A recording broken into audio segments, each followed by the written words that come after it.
Dan oke sob semuanya, tentunya kalian balik lagi bersama gua Nunu di sini di channel kesayangan kalian, di channel yang kalian tunggu-tunggu, Nunu Izul Hilmi, channel yang menemani kalian dan mengiringi waktu kalian dalam konten serunya sepak bola.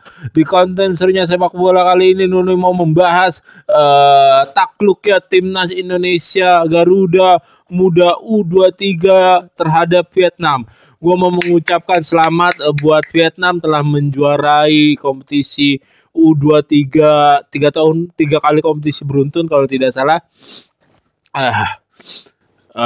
BTW sebelum itu nih gue baru pulang dari rumah sakit PON dan gue langsung buat konten dan insya Allah malam ini juga langsung mau gue naikkan, langsung mau gue upload. Oke sob, balik lagi ke pembahasan timnas Indonesia harus menyerah di hadapan publiknya sendiri 1-0 dari Vietnam.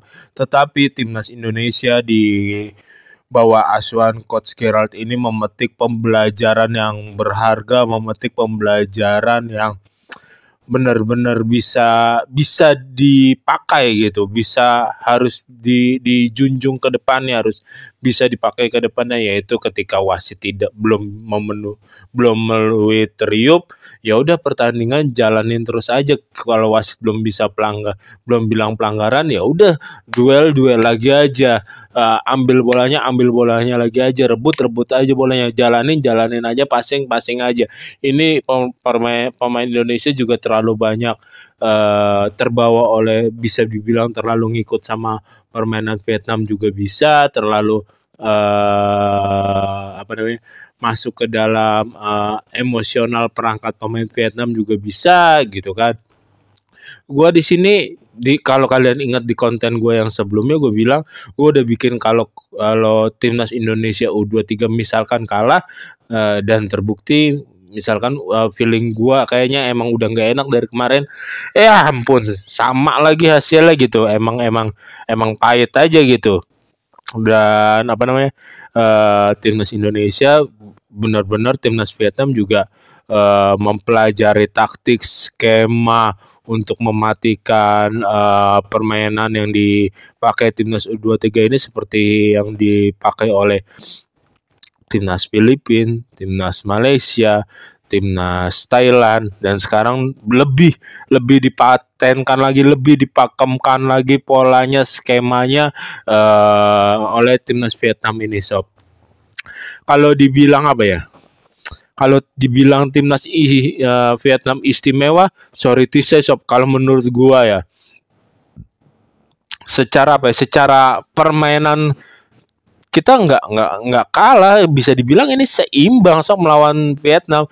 Bisa jadi cerita lain kalau 5 menit jalannya pertandingan babak pertama itu peluang Jens Rappen yang dari lemparan Robbie Darwish terus disundul oleh pemain Vietnam baru 5 menit, terus bolanya mental ke Jens Rappen. Kalau itu gol, itu bakal lain ceritanya jalannya pertandingan. Tetapi ya ini semuanya buat buat pembelajaran, buat evaluasi. Toh kita akan ada jenjang yang lebih besar ke depannya, menatap di Piala Asia gitu kan, di awal bulan September nanti, tanggal 3 sampai 9 September kalau nggak salah. Tadi gue juga baru baca beritanya juga belum lama.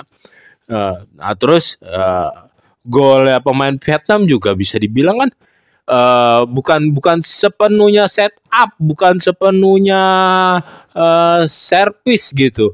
Itu kan juga bola nemu, bola jatuh dari langit juga, orang bola disundul, berebutan, terus back pass di passing. Sayangnya Indonesia nggak ada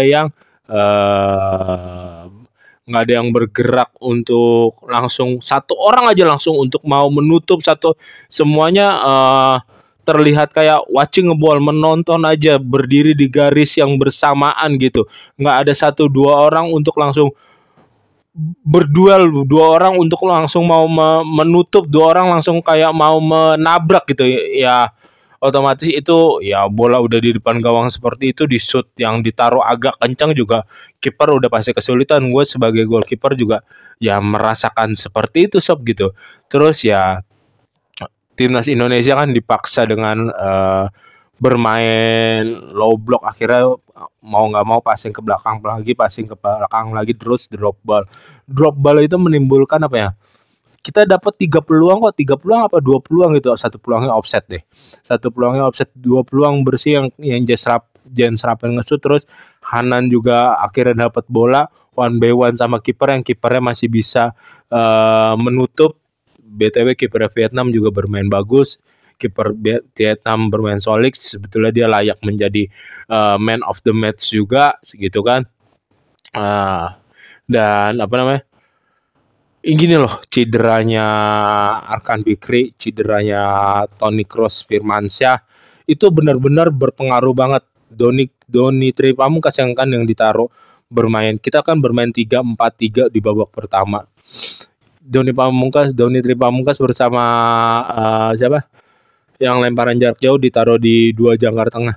Doni Pamungkas ngalirin bolanya tuh bener-bener apa ya, bener-bener kayak ketahan, bener-bener nggak bisa ngalirin bola yang agresif and passing, bener-bener umpan akhir gitu, nggak dapat momennya, berhasil ditutup dengan baik oleh lini tengah Vietnam yang bermain 4 juga sejajar, main block juga, low block dia, zona defense low block dia, zona defense block 4 di belakang, 4 di depannya, 2 di depannya, yang 2 ini bagian untuk pressing ngejar bola kanan kiri gitu kan.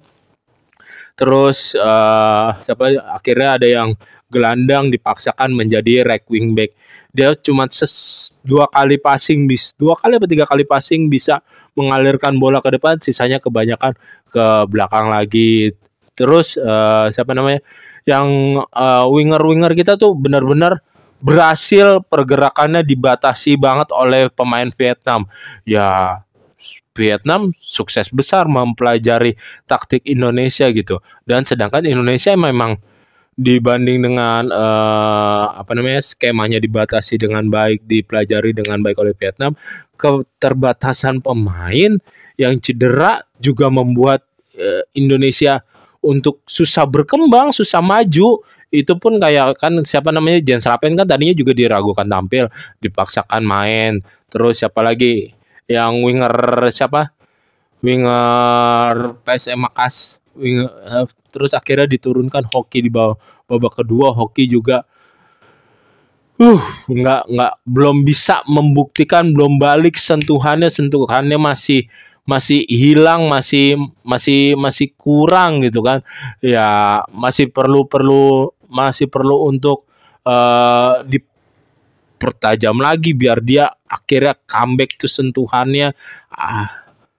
Terus banyak banget kayak momen-momen timnas Indonesia di babak kedua tuh malah kayak sibuk ngurusin lawan, yang seharusnya ya berhasil pemain Vietnam untuk memancing, untuk menaikkan tensi permainan timnas Indonesia menjadi nggak konsentrasinya buyar. Ya semoga untuk menatap event yang lebih penting ya bisa segera berbenah, bisa menatap ke depan.